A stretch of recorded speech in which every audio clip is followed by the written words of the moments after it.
قد كفاني علم ربي من سؤالي واختياري فدعائي وابتهالي.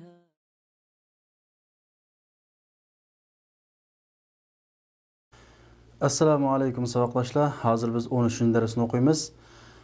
Endi bugungi darsimizda asosli o'rgatmoqchi bo'lgan mazmunlar birinchi qilib domoirlar, ya'ni kishilik almashlar. Biz kishilik almashlar bilan ilgirki darslarimizda qayta tunishib o'tgan. Endi bu darsimizda kishilik almashlarningki hammasi bilan tafsiliy tunishib chiqamiz. Jadvalga qaraydigan bo'lsak, domoirlar, ya'ni kishilik almashlar. Endi kishilik almashlar arab tilida bosh kelish va igilik kelish va tushum kelish deb uch turga bo'linadi, Uyg'ur tiliga o'xshash. Endi bizning ma o'qiganimiz bosh kelishdagi kishilik almashlar. Qaraydigan bo'lsak, huwa, u, ya'ni bir erni ko'rsatadi. Bir er. Bu qancha shaxs? Arab tilida buni biz g'oib deymiz. Ya'ni uchinchi shaxs. Huma, u ikki er, ya'ni ikki erni ko'rsatadi. Hum, ular, ya'ni ko'p erni ko'rsatadi. Hiya, u bir ayolni ko'rsatadi. Huma, u ikkisi ikki ayolni ko'rsatadi. Hunna, ular, ya'ni ko'p ayollarni ko'rsatadi. Uchinchi shaxs mana bu.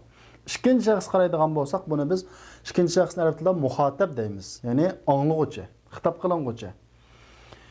Anta, sen bir er.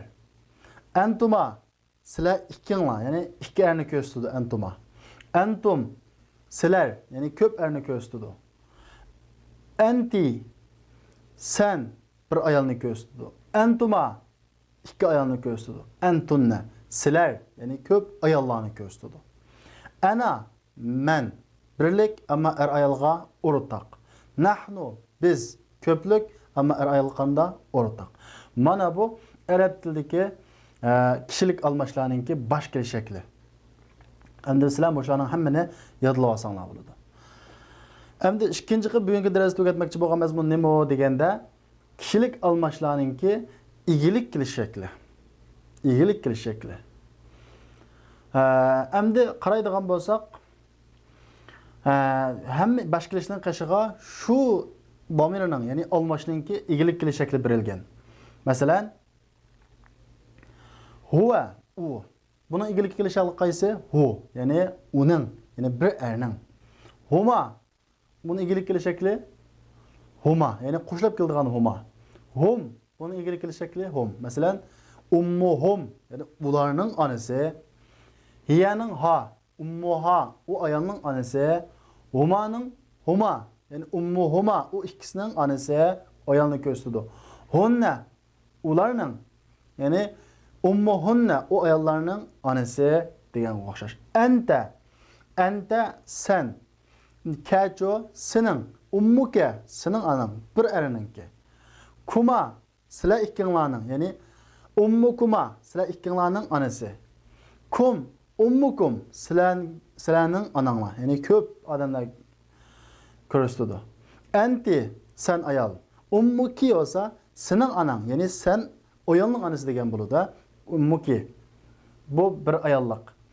Antumaning kuma, ya'ni ummukuma, sizlar ayollarning. Ma o ikkilik erlik bilan ayollikning o'xshash. Kunna, ya'ni ummukunna, sizlarning onanglar. Ananing yi, ummi, mening onam. Nahnuningki na, ummuna, bizning onamiz. Bu er ayollikqa o'rtaq. Endi qaraydigan bo'lsak, sizlar bu jadvalni pishiq ko'rib yodlab chiqsizlar. Chunki bugungi darsimizdagi grammatikalar birinchi qism kitobning asosli grammatikалari shu. Shunga bugungi grammatikalarni tushunish birinchi qism kitobni tushunganga barobar. Demak, bu yerda bizningki almashlarningki bosh kelish shakli va igilik kelish shakli tushuntirilib o'tdi. Endi uchinchi o'tmoqchi bo'lgan mazmun nima deganda, arab tilida biz so'zni uchga bo'lgan: ism, fe'il, harf deb. Endi biz fe'ilni, ya'ni ish harakatni o'tgan zaman, hozirgi zaman, kelgusi zaman deb 3 ga bo'lamiz. Chunki ish harakat degan ya o'tgan zamonga mansub bo'ladi, ya hozirgi zamonga mansub bo'ladi, ya keladigan zamonga mansub bo'ladi. Endi bugun o'rganmoqchi bo'lganimiz o'tgan zamon fe'li. Ya'ni biz buni arabcha nima deymiz? Fe'l modi deb ataymiz. Endi biz bu yerda sizlarga misol bo'lish uchun jalasani tushuntirdik. Ammo har qanday mush jalasaga o'xshash 3 harfdan tuzilgan har qanday fe'lni mush o'lchamga solib tulisanglar bo'laveradi. Ya'ni 14 xil o'lchamda turiladi o'tgan zamon fe'li. Masalan, jalasa, zahaba mushunga o'xshash, xaraja mushunga o'xshash, daraba mushunga o'xshash. Demak, 3 harflik fe'llarni mushunga o'xshash tulisanglar bo'ladi. Xo'sh, undaq bo'lsa biz fe'lni tulashni boshlaylik. Jalasa. Jalasa deganimiz o'ltadi. Bir odam. Ya'ni bir er o'ltadi. Kim o'ltadi? U o'ltadi. Demak, u degan qanchinchi shaxs? Üçüncü şahıs. Biz bunu Arapçada deymiz, g'oib deymiz. Bir odam o'ltadi. Jalasa, 2 er kishi o'ltadi. Jalasu, ko'p er kishi o'ltadi. Jalasat, bir ayol kishi o'ltadi. Jalasatda 2 ayol kishi o'ltadi. Jalasna ko'p ayol kishi qana qildi? O'ltadi. Jalasda o'ltading sen. Sen degan qancha shaxs? Ikkinchi shaxs. Buni arab tilida biz nima deymiz? Muhattab deb ataymiz. Muhattab deb ataymiz. Endi jalasda endi qaraydigan bo'lsak, bu er birlik o'ltading sen erni ko'rsatadi. Ya'ni bir er. Jalastuma o'ltading sizlar 2 er. Jalastum o'ltading sizlar ko'p er. Ya'ni 2 dan ko'p nurg'un odam o'ltagan bo'lsa, jalastum deymiz. Jalasti o'ltadingiz siz bir ayol kishi. Jalastuma o'ltadingiz sizlar 2 ayolni ko'rsatadi. Jalastunna o'ltadingiz sizlar ko'p ayol. Jalastu o'ltadim men. Jalasna o'ltadik biz. Mana bu birlik. O'ltadim men. Men qancha shaxs bo'ladi? Birinchi shaxs bo'ladi. Jalasna o'ltadik biz qancha shaxs bo'ladi? Bu birinchi shaxs. Biz, men birinchi shaxs. Ya'ni birligi o ko'pligi. Ammo buning er ayolga o'rtaq ishlatiladi.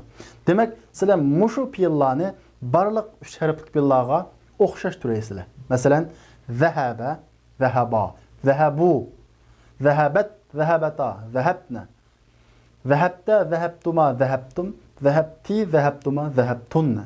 Zahabtu, zahabna. Daraba shuningga o'xshash, xaraja shuningga o'xshash. Demak, arab tilidagi o'tgan zamon fe'li mana mush o'lchamga silib 14 xil shaklda turlaymiz. Xo'sh, endi darsimizningki oxirgi bir mazmuni asmaul ishoratni bugun butun yig'inchoqlab chiqamiz. Biz asmaul ishoratlarningki hadan o'rgangan. Xo'sh, hada qanday o'rinda ishlatiladi? Hada yaqindagi birlik, erlik. Narsalarni qanday qilamiz? Shaylarni ko'rsatamiz yoki jalliqlarni ko'rsatamiz. Zalikacho, bu erlik, ammo yiroq, shunday qilib birlik. O degan ma'noda. Haulai, mana bugungi darsdagi yangi mazmun. Haulai bu-cho yaqin, ammo bu qanday? Ko'plik. Ya'ni bular degan gap. Bular. Bu ayol qanday ishlatiladi? O'rtaq. Hamda hadihi bu qanday ishlatiladi? Yaqindagi ayollik ishlatiladi. Tilka o, ya'ni bu ayol yiroq birlik, ammo qanday ayollik. Haulai bu yaqin ko'plik ayollik. Demak, buniki yaqin ko'plik ninki ayollik qanday o'xshash. Xo'sh, ham ulaika ovular. Demak, qanday ekan? Bu yiroqning ko'pligi. Yiroqning qanday ko'pligi. Bu ayolga o'rtaq ishlatiladi. Demak, asmal ishoratninki butunlay bugun qana qildi? Oyoqlashdi. Mana hada yaqin. Yaqindagi birlik, erlik. Zalika yiroqdagi birlik, erlik. Haulai yaqindagi ko'plik, erlik. Hadihi yaqindagi birlik, ayollik. Tilka yiroqdagi birlik, ayollik. Haulai yaqindagi ko'plik, ayollik. Ulaika yiroqdagi ko'plik, o'rtaq. Ayol qanday ishlatiladi? O'rtaq ishlatiladi. Mana bugungi darsimizdagi asosli grammatika mushundan iborat. Sizlar agarda bugungi darsda bu grammatikalik mazmunlarni o'rganish bilan birga bugungi darsning tekst, mashqlarini hammani ishlab bilanmaslikinglar ehtimoli bo'lsa, sizlar oldi bilan shu grammatikalarni to'liq bir kunlik dars qilib o'rganib bo'lgandan keyin bugungi darsningki tekst, mashqlarga o'tsanglar bo'ladi. Chunki bugungi darsimiz sal uzun. bugungi o'rgangan grammatikalarning hammasini mashqda tatbiqlab chiqamiz. Buning tatbiqini tushunish uchun sizlar buni old bilan grammatikani tushunishingiz kerak. Shunga bugungi darsimiz jami 3 bo'lakdan tarkib topgan. Unda bo'lsa biz darsimizni boshlaylik. Old bilan biz birinchi bo'lakninki yangi so'zliklarni o'qib chiqaylik. Al-kalimatul jadida, yangi so'zlar. Al-haqlu, etiz degan gap, etiz. Huqulun, etizlar ko'pligi. An-nasu, kishilar. Kishilar. Al-qaryatu, yeza, kenet. Ad-dayfu, mehmon. Ash-shaykhu, sheyx. Qire degan ma'nosi bor, sheyx degan ma'nosi bor. Sheyx deganimiz bizning uyg'ur tilidagi sheyxlarni ko'rsatmaydi. Bu sheyx degan gap arab tilida bir hurmat so'zi. O'zining cho'ng yoki ilm egalarini sheyx deydi. Al-mat'amu, oshxona. Al-madrasatul ibtidaiyya, boshlang'ich maktab. Xo'sh, unda bo'lsa bugungi darsimizningki birinchi bo'lakdan keyin so'zlikka shu. Biz birinchi bo'lakni o'qib bo'lgandan keyin ikkinchi bo'lakdan keyin so'zlikka o'tamiz. Bismillahirrahmanirrahim. Ad-darsu ath-thalitha 'ashara. 13-dars. Thalitha 3, 'ashara 10. Ya'ni 13-dars. Alif, ya'ni alif 1-2 qaraydigan bo'lsak, man haula'il fityatu at-tiwalu ya Ali. Ali, bu igiz yigitlar kim? Yigitlar demak ko'p. Demak, yigitlar ko'rsatmoqchi bo'lgan narsa ko'p bo'lganligi uchun bu yerga hada kami haula'i, ya'ni ko'p narsani ko'rsatish uchun ishlatiladigan ism ishorat keldi. Ya'ni haula'i. Ali, bu egiz yigitlar kim? Hum tullabun jududun. Ular yangi o'quvchi. O'quvchilar, tullab ko'pligi. Min aynahum, ular qayerdan? Hum min Amerika. Ular Amerikadan. Ahum zumulauka. Ular savoqdoshlaringizmi? Naam, hum zumala'i. Shundaq, ular nima? Savoqdoshlarim. Hum fi fasli. Ular sinfimda, ya'ni mening sinfimda. Ahum mujtahiduna. Ular tirishchanmi? Naam, hum mujtahiduna. Shundaq, ular tirishchan. Ma asma'uhum. Ularning ismlari nima? Asma'uhum Yasirun va Zakariya va Musa va Abdullah. Ularning ismlari Yasir va Zakariya va Musa va Abdullah. Wa man haula'ir rijalul qisaru? Bu pakar kishilar kim? Qaranglar, pakar kishilar bular kim? Ya'ni bu yerda pakar kishilar deb ko'rsatmoqchi bo'lgan narsa ko'p bo'lganligi uchun haula'i keldi. Hum hujjajun. Ular hojilar. Min aynahum, ular qayerdan? Ba'duhum min as-sin. Ba'd degan ba'zi degan gap. Hum bo'lsa ularning, ya'ni humning egilik qilish shakli. Ularning ba'zisi min as-sin, Jungodan, va ba'duhum va ularning ba'zisi min al-Yaban, Yaponiyadan. Ayna Musa va asdiqauhu? Musa va uning do'stlari qayerda? Zahabu ila al-mat'am. Nakatda oshxonaga ketdi deydi. Ya'ni qaranglar. Buni tekstninki muloyisini endi boshlaymiz. Qaraydigan bo'lsak, birinchisi baytimiz deb o'tdik. Ko'rsatmoqchi bo'lgan yigitlar ko'p bo'lganligi uchun, ya'ni fataning ko'pligi fitya. Fataning ko'pligi nima? Fitya. Yigitlar. Tavilning ko'pligi tiwal. Ya'ni ai ale. Bu egiz yigitlari kim? Yigitlar ko'p bo'lganligi uchun haulay ko'plik shakldagi ko'rsatish olmish keldi.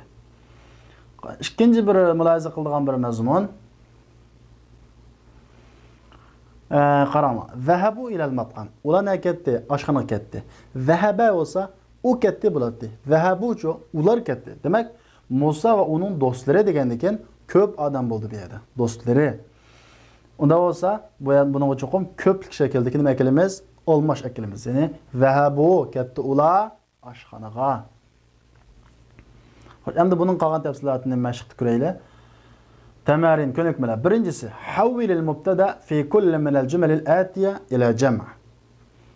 Tuandagi jumladagi hamma mubtadani, tuandagi jumladagi mubtadani ko'plik qanaqalang aylantiring deydi. Xo'sh. Mubtada deganimiz cümlenin igisi. Mesela ana talibun desem, men o'quvchi. Men hozir bu jumlada meningki o'quvchi ekanligimni qanday qildim? Xabar berdim. Unda bo'lsa, ana nim bo'ladi? Jumlaning igisi bo'ladi. Chunki men to'g'risi xabar berganlik uchun. Talibun nim bo'ladi? Jumlaning to'liqlig'icha, ya'ni xabar berib qanday qildi? Jumlaning to'liqlig'icha bo'lganlik uchun bu nim bo'ladi? Xabar bo'ladi. Endi bu jumlaning talabida qaranglar. Tuvandagi jumladagi hammasidagi mubtadoni o'zgartirdi. Nimaga? Ko'plikka deydi. Mubtadoni ko'plikka o'zgartirganmiz, u mubtadoni xabar beradigan so'zni, ya'ni xabarni qanday qilamiz? Ko'plikka aylantiramiz. Qaraydigan bo'lsak, hada talibun. Bu o'quvchi deydi. Biz buning o'quvchi ekanligini qanday qildik? Xabar berdik. Demak, xabar berilguchi qaysi? Bu. Xabar bergan so'z qaysi? Talib. Demak, jumlaning egasi, ya'ni mubtadasi hada bo'ladi, talibuncho xabar bo'ladi. Endi jumlaning mushu mubtadasini biz ko'plikka aylantirsak, cho'qim bu xabar bermoqchi bo'lgan xabar nima bo'lishi kerak? Ko'plik shaklda bo'lishi kerak. Masalan, hadaning ko'pligi nima edi? Haulai. Haulai. Demak, mubtadani ko'plikka aylantirgan ekanmiz, xabar nima bo'ladi? Tullabun. Demak, haulai tullabun. Ya'ni bular o'quvchilar ko'plik bo'ladi. İkinci ma'noda mash qarayli. Hada tajrun. Bu savdogar deydi.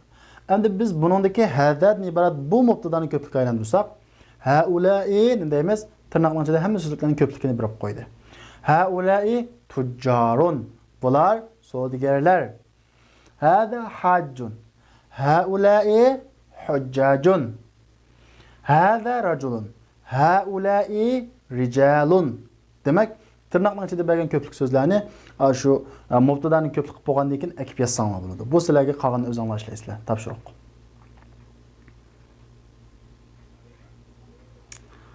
Xo'sh. Ikkinchisi, havil al-mufradat al-maktubati bil-lawn al-azraq ila jumu' kama huwa muwaddihun fil misal deydi. Havil al-mufradat al-maktuba bil-lawn al-azraq deydi. Azraqning ko'k degan gap. Bil-lawn rang bilan degan gap.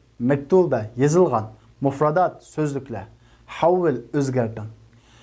Ko'k rang bilan yozilgan so'zliklarni o'zgartin. Nimaga? Ila jumu' ko'plikka. Kama huwa muwaddihun fil misal. Kama xuddi u bayon qilingandek misolda. Ya'ni misolda qanday qilingandek bayon qilingandek o'zgartin deydi. Misol qanday bayon qilindi? Man hadha ar-rajulu deydi. Ko'k rangda yozilgan so'z qaysi bo'ldi? Ar-rajulu. Demak, bu rajulni qanday qildik ekanmiz? Ko'plikka aylantirdik ekanmiz.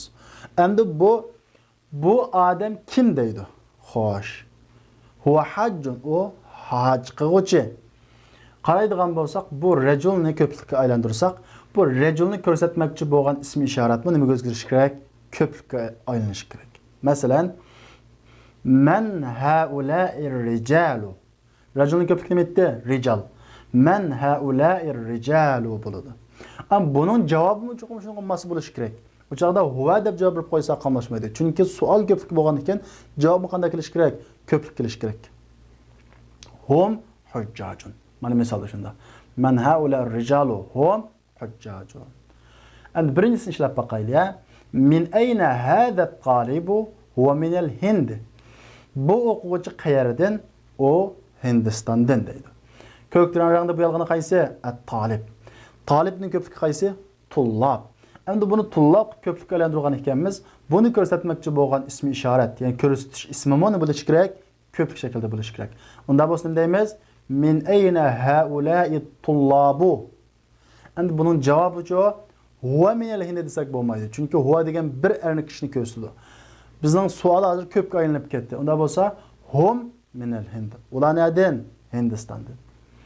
İkincisi qarayli. Ayna at-tajirul kabiru huwa fi as-suq. Cho'ng savdogar qayerda deydi. Rangda bu yolg'ani at-tajir. Buning ko'pligi nima o? Tajirning tujjar. Ayna at-tujjar. Endi xo'sh, bu qanday savdogar ekan? Cho'ng savdogar ekan. Bu tajirni qanday qildik hozir? Cho'ng deb sifatladik. Xo'sh, sifatlangichiga qanday qiladi? Sonda ergishatdi. Ya'ni ko'plik bo'lsa ko'plik, birlik bo'lsa birlik keladi. Unda bo'lsa sifatlangichi bu yerda tujjar deb ko'plik bo'lgan ekan, kabirmi, ya'ni sifatimi cho'qim qanday kelish kerak? Cho'ng ko'plik shaklda kelish kerak. Ko'p narsa sifat mavsufni, ya'ni sifatlangichini birlik şekildeki süpetlerini süpetlersek doğru olmaydı. Şunun için eyne tüccarul kibaru. Kebir'in köpüklüğü nima o? Kibaru. Xo'sh, unda o'sini deymiz. Hum fis-suq. Ular nada? Bazarda. Üçüncüsü qarab baqali. Aynal mudarrisul jadidu. Yangi o'qituvchi qayerda deydi. Huwa indal mudiri. O mudirning qashida deydi. Endi yangi o'qituvchilar qayerda demoqchi bo'lsak, mudarrisning ko'pligi nima? Aynal mudarrisunal jududu. Xo'sh, mudarrisni nimaga o'zgartirdik? Ko'plik aylantirdik. Yangi o'qituvchilar deb o'qituvchilarni nima bilan sifatladik? Jadid bilan. Sifat mavsufga sonda qanday qiladi? Agishadi. Ya'ni ko'plik keladi. Unda bo'lsa, mudarrisun bo'lgan ekan, bu jadidun ko'plik holatda kelishi kerak. Jadidunning ko'pligi nima? Jududun. Unda bo'lsa, aynal mudarrisunal jududu hum indal mudiri. Ular mudirning qashida. Savol ko'plik bo'lgan ekan, buning javobi hum deb o'zgarish kerak. Xo'sh, endi men mashqlarni tushundinglar deb o'ylayman. Endi qolganini o'zinglar ishlab baqsanglar bo'ladi.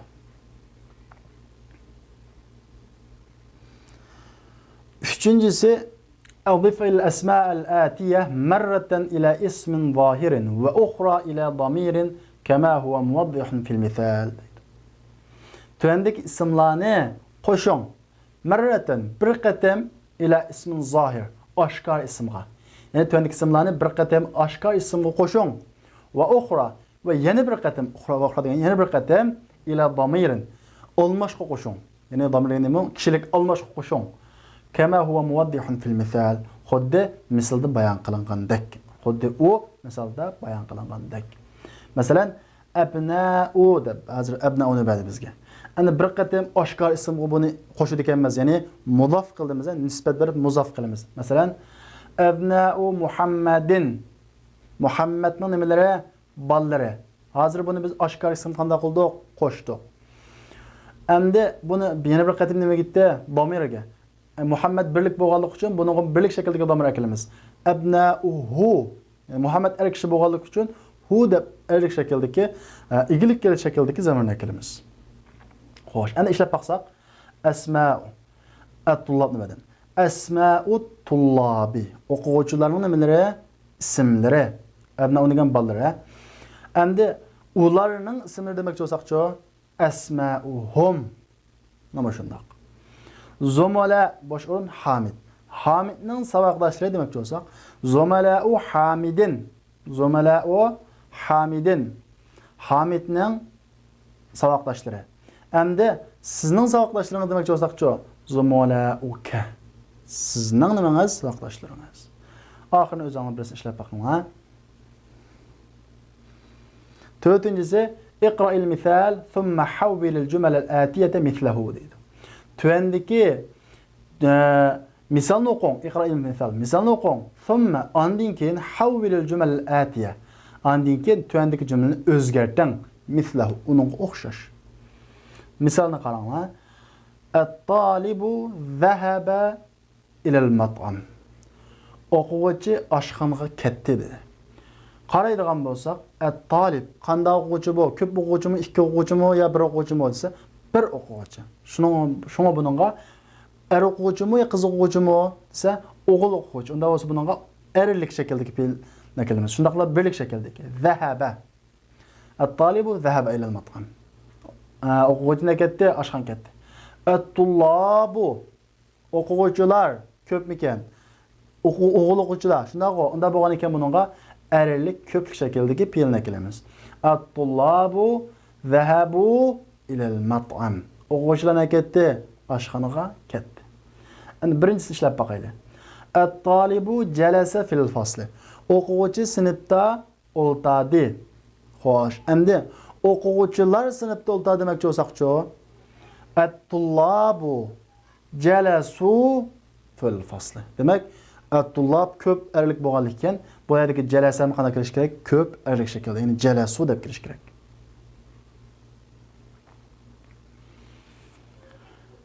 Al-mudarrisu xaraja min al-madrasa. Xo'sh. Endi o'qituvchi maktabdan chiqib ketdi dedi. O'qituvchi bir. Shuning uchun bu yerda shunaqla er o'qituvchi, shunaqla shunga bu yerda fe'lning erlik birlik shakldagi fe'l keldi. Endi biz o'qituvchini ko'plikka aylantirsak-chi, al-mudarrisuna kharaju min al-madrasa. Sizlar darsning ilgirki 14 pilni sizlar to'liq yodlaysizlar. Chuqum bir pilni shu jalaslarni to'liq yodlab bo'lgandan keyin 14 sig'ini pishiq holatda, undan boshqa har qanday pillar kelib qolsa 3 harflik shu pilni o'lchimiga solgan asosda ishlatsanlar bo'ladi. Üçüncüsü at-taciru zahaba ila suq. Endi buni at-tujjaru nima deymiz?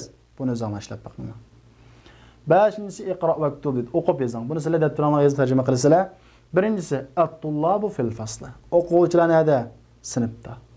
Man haula'il avladu? Bu bolalar kim? Bu bolalar kim? Ana Uyg'ur tilimizda yaqinning ko'pligi yine bu deb tarjima qiladi. Bular deb tarjima qilinmaydi. Ammo bu asli ma'nosi bular ko'plik shaklda. Ammo bu adabiy tilda bu bular deb tarjima qilinmaydi. Masalan, bular avlodlar kim deyilmaydi. Ammo asli ma'nosi bular. Ammo biz buni bu avlodlar kim deb tarjima qilamiz. Ya'ni amma haula qanda ko'plik. Ammo bu yerga hadal avlod desak bo'lamdi, bo'lmaydi. Ahum abnauka, ular bolalaringizmi? La, hum abna'u akhi. Yo'q, ular qarindishimning bolalari. Man haula'in nas?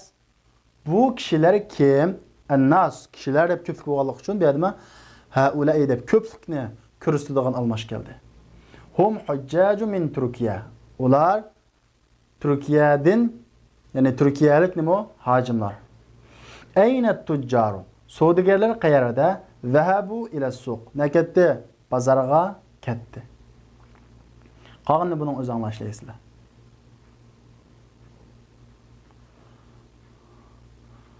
Oltinchisi uktub jam'al kalimatil atiya. Tuvandagi so'zlarning ko'pligini, jam'isini yozing deydi. Endi biz yuqorida o'rgangan so'zlarningki ko'pinchisiningki ko'pligi chiqib bo'ldi. Buni o'z anglasizlar, o'rgangan darslardan izlab topib ishlaysizlar. Endi arab tilidagi ba'zan so'zlarning ko'pligining muqim o'lchimi bor. Ba'zan so'zlarning o'lchimi yo'q. Arablar nima deb ko'plik ishlatgan bo'lsa, biz shunda anglag'inimizni shu bo'yicha ishlatamiz. Endi bundan qaysisining ko'pligi muqim, ya'ni o'lchim bor, qaysisiningki o'lchim yo'q, buni keyingi darslarimizda o'rganamiz.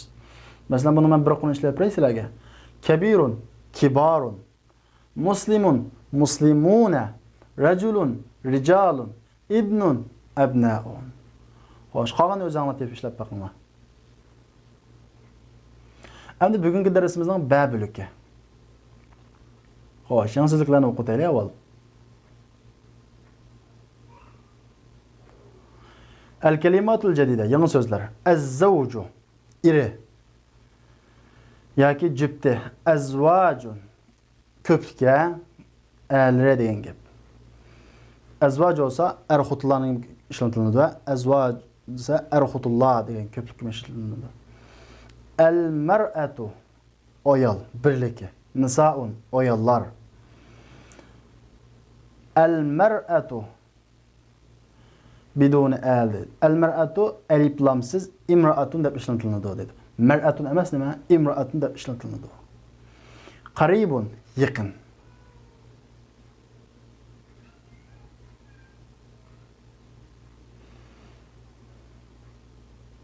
Bugungi darsimizning babiliki. Men haula'il fatayatu ya Maryam. Maryam, bu qizlar kim? Bu qizlar kim? Hunna zamilati, ular savoqdoshlarim. Akhawatun hunna, ular bir tuqqanmi, ya'ni qarindoshmi? Naam, hunna akhawatun, shundoq, ular qarindosh. Men abuhunna, ularning dadasi kim? Abuhunna ash-Sheyx Bilalu. Ularning dadasi Sheyx Bilal. Ummuhunna ustadati. Ularning onasi mening ustozim. Ayna baytuhunna. Ularning uyi qayerda? Baytuhunna qaribun min al-madrasa. Ularning uyi maktabdan yaqin, ya'ni maktabga yaqin. Xo'sh, endi tekstni tahlil qilib o'tsak, qaraydigan bo'lsak, biz haulaini, haulai tullab, haulail fityah deb o'g'illarni qanday qilgan ishlatgan. Endi bu yerda fatayat degan fatatunning ko'pligi, ya'ni qiz degan gap, qizlar degan gap. Demak, buni ayollarning ko'pligiga qanday qildi? Ishlatdi. Demak, bu haulai arg'umu ayolg'umu o'rta qanday qilinadi? Ishlatiladigan yaqindagi ko'plik shakldagi almash deb tushunsanlar bo'ladi. Ikkinchisi hunna zamilati. Biz darsning dastlabida almashlarningki 14 xil shakli bilan tunishib chiqqan. Hunna qaysi xil shaklda? 3-shaxs ayollik ko'plik, ya'ni ular qanday shakldagi? Boshqa shakldagi. Ya'ni jumlaning beshi qanday qila oladigan? Kela oladigan. Hunna zamilati. Ular mening nimam? Savoqdoshlarim. Zamilatun bo'lsin bo'ladi, ayollar savoqdoshlar bo'ladi. Zamilati demak ananinki egilikli shaklni qo'shdi. Mening savoqdoshlarim bo'ldi. Akhawatun hunna ular qarindoshmo deydi. Hunna muqadda bo'ldi, mustaqil keldi, mustaqil keldi. Asli bu jumlaning beshida keladigan ta'tur shakllik jumla deymiz mana. Asli hunna jumlaning beshida kelish kerak. Ammo bu jumlaning taqozosi bilan ta'tur shakllik jumla bo'lganligi uchun hunna oxirida kelgan. Xo'sh, endi qolgan taraflari buni sizlarga tushunishlik. Mashq o'tab ketsak, birinchisi tamarin, ko'nikmalar. Birinchisi حول المبتدا في الجمل الآتية إلى جمع كما هو موضح في المثال deydi. Tuvandagi jumladagi mubtadani jam'i ko'plikka aylantiring. Kama huwa muwaddihun fil misal. Misalda u bayon qilingandek. Misal qanday bayon qilindi? Al-misal, misal hadihi bintun. Bu qiz. Haula'i banatun. Bular qizlar. Xo'sh, bu yerda sizlarga haulaini ayollarning ko'pligiga, yaqindagi ayollarning ko'pligiga ishlatishni o'rgatmoqchi. Qaraydigan bo'lsak, hadihi talibatun. Bu qiz o'quvchi. Endi biz buni ko'plikka aylantiramiz. Ya'ni mubtadan qanday qilamiz? Ko'plikka aylantiramiz. Bu jumladagi mubtada qaysi? Bu qiz deb kim to'g'ris xabar berdik biz hozir. Masalan, buni bu qiz o'quvchi dedik. Kimning qiz o'quvchi ekanligiga to'g'ris xabar berdik. Buning, demak, hazihining bo'ldi, mubtada bo'ldi. Mubtadani ko'plikka aylantirdik ekanmiz. Bu xabar bergan so'z, ya'ni xabar nima bo'ladi? Bu mu ko'plik bo'ladi? Ya'ni haula'i nima deymiz? Ko'plikka talibatunninki talibatun. Haula'i talibatun. Ikkinchisi hadihi mudarrisatun. Buningdagi mubtada hadihi jumlaning egisi. Buni ko'plikka aylantirsak haula'i mudarrisatun. Bular o'qituvchilar. Hadihi tabibatun. Haula'i nima o? Tabibatun. Bu nəhayət asan, qan özünə to'liq ishlaysizlar.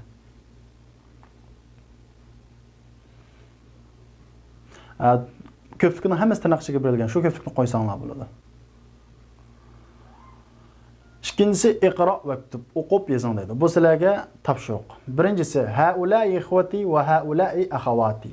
Bular o'g'il qarindoshlarim va bular qiz qarindoshlarim. Ikhwa o'g'il qarindosh, akhawat qiz qarindosh. Man haula'il fatayat, bu qizlar kim? Haula'i banatul mudarrisati. Bular ayol muallimning nimalari? Qizlari. Qolganlar bunda sizlarga yot so'z yo'q. Buni o'zinglar daftarga tarjimasi qilib ishlasanglar bo'ladi.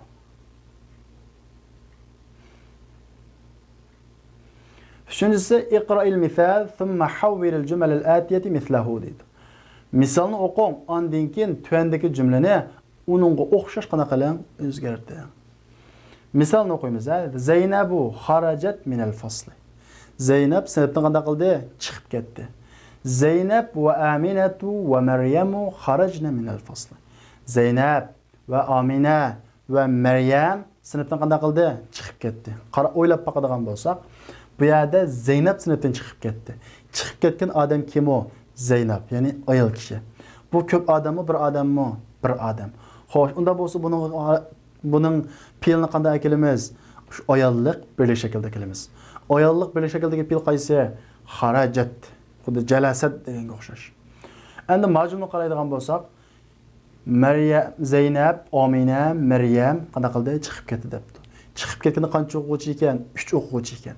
Demak, ko'p ekan. Hammasi qanday ekan? Ayol ekan. Unda bo'lsa buningga ko'plik shakldagi ayollik fe'lni kelamiz. Ya'ni kharajna, xuddi jalasna deganga o'xshash.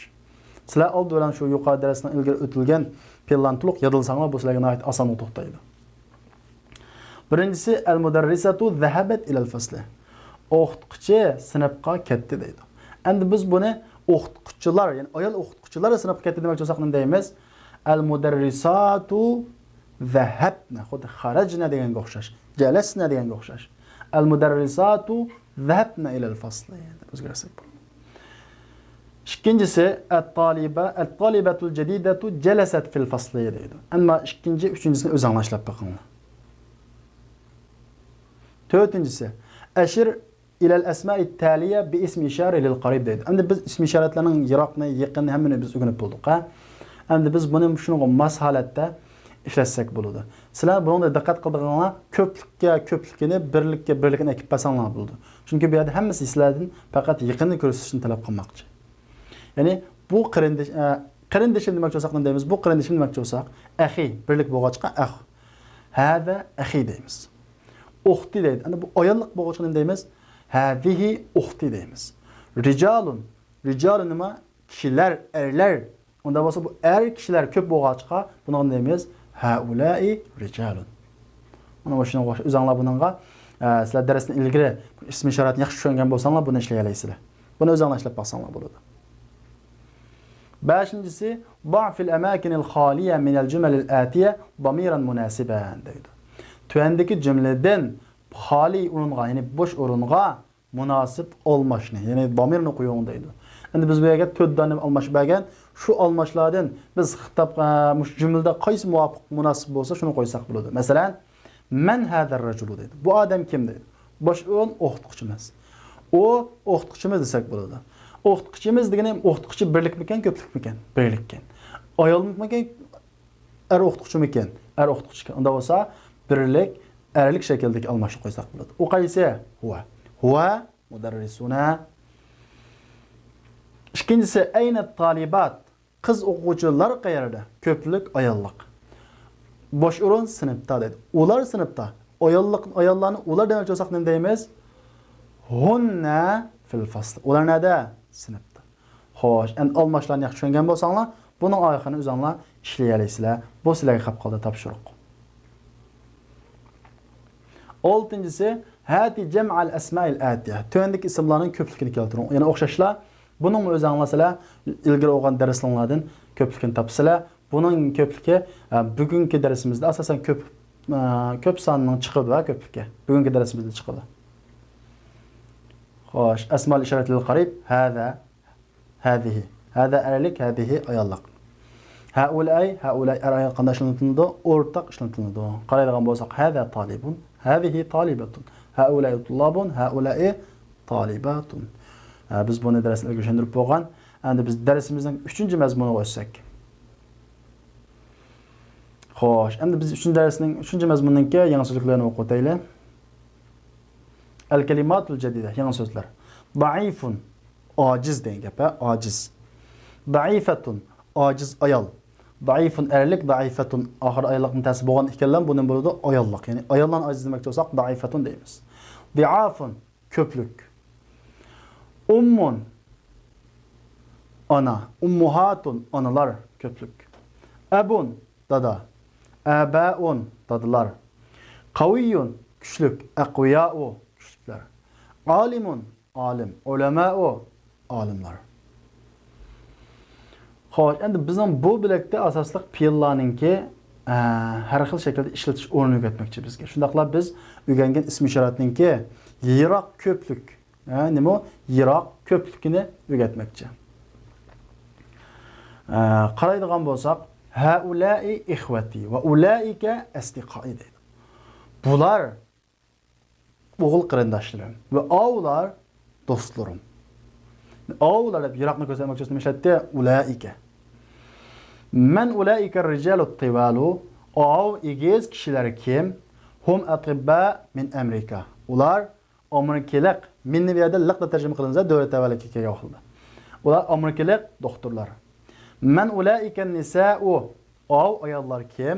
Qaraydigan bo'lsak, ulaika nisa qanday qilindi? Ishlatilindi. Bu yerda ixvatiga rijal qanday qilingan? Ishlatilgan. Demak, ulaika erlar bo'lsin, ayollar bo'lsin, yiroqdagi ayollarga qanday qilinadi? O'rtaq, yiroqdagi ko'p ayol, va ayollarga o'rtaq ishlatiladi. Hunna ummahatut talibat. Ular o'quvchilarining onalari. Aba'ut tullabi indal mudir. O'quvchilarning dadalari mudirning qishida. Aba'ut tullabi indal mudir. Ulaika nisa khalatuka ya Ibrahim. Ya Maryam, afwan. Maryam. O ayollar sizning nimangizmi? Homillaringizmi? La hunna ammati. Yo'q, ular mening dil tarafdan bo'lgan nimalarim, hammalarim. Ma'u nisa bo'lsa holatuk uni tarafdan bo'lgan hamma, ammat o'scho dil tarafdan bo'lgan hamma. Haulai atibba va ulaika muhandisun. Bular doktorlar ve ular injenerlar. Haulai rijalu fuqara'u ve ulaika aghniya'u. Bu kişiler kambag'al ve o kişiler namratlar. Ma fakirunun köplüke, agniya ganiyunun köplüke. Ulaika tullabu di'afun. O o'quvchilar ojiz. Men ulaika rijal. O kişiler kim? Hum vuzara. Ular ministerler deyin. Xo'sh, endi bugungi darsda biz asosliq yana shu darsni ilgari so'zlagan mazmunlarni tatbiqlashni asos qilib tuzilgan bugungi darsning 3-bo'lakning teksti. Endi biz buning tafsilotini mashqdan ko'raylik. Tamarin. Birinchisi, havvil al-mubtada fi kulli min al-jumal al-atiya ila jam' ma'a taghyir ma yalzam deydi. O'zgarting mubtadani tuandagi jumlalardan hammasida nimaga o'zgartamiz? Ko'plikka. Ma'a taghyir ma yalzam. Lazım kıldıqını özgərtiş bilan, yəni keraklik bo'lganini qanday qilish bilan o'zgartish bilan. Mubtadani o'zgartsak, boshqa narsalarni o'zgartirishga to'g'ri kelib qolsa-mu, shularni qanday qilsangiz o'zgartisiz deydi. Misolni qaraylik. Zalikar rajulu mudarrisun dedi. Ma jumlaning mubtadasi qaysi? O kishi o'qituvchi dedi. O kishi nima? O'qituvchi. Biz hozir o kishiningki o'qituvchi keligini qanday qildik? Xabar berdik. Xo'sh, unda o'z mubtada qolsa ekan, jumla egasi qolsa ekan, zalika. Çünkü zalika bilan rajul ikisi bir, maqsad bir. Zalikani mubtada deymiz. Buni ko'plikka aylantirsak, ulaikar rijalu mudarrisun. O kishilar nima? O'qituvchilar. Mana rajulun nima bo'ldi meyda desak, unutib qolmagan bo'lsanglar, biz ilgirki darsimizda badal deb bir narsa o'rgangan. Ya'ni, masalan, rajulni akamay hozir zalika mudarrisun desa, o o'qituvchi desam jumla bo'ladi. Lekin bu yerda azroq bir uqumsizlik, azroq bir ro'shan bo'lmagan gap qoladi. Ammo zalika rajulu desak, bunun oyollar chiqib ketadi. Demak, o er kishi desak, bu sal bu yerda ro'shanlish paydo bo'ladi. Demak, ilgirkisidagi uqumsizlikni ko'targan so'zdan bo'ladi, badal bo'ladi. Demak, rajul bu yerda badal.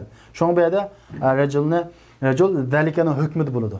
Demak, zalika ko'plik aylansa, rajul qanday qiladi? Ko'plik aylanadi. Chunki badalni biz tabi, ya'ni ergash kuchi, o'zini ilgirki so'zga qanday qiladi? Ergashadi, sonda ergashadi, ayollikda ergashadi degan.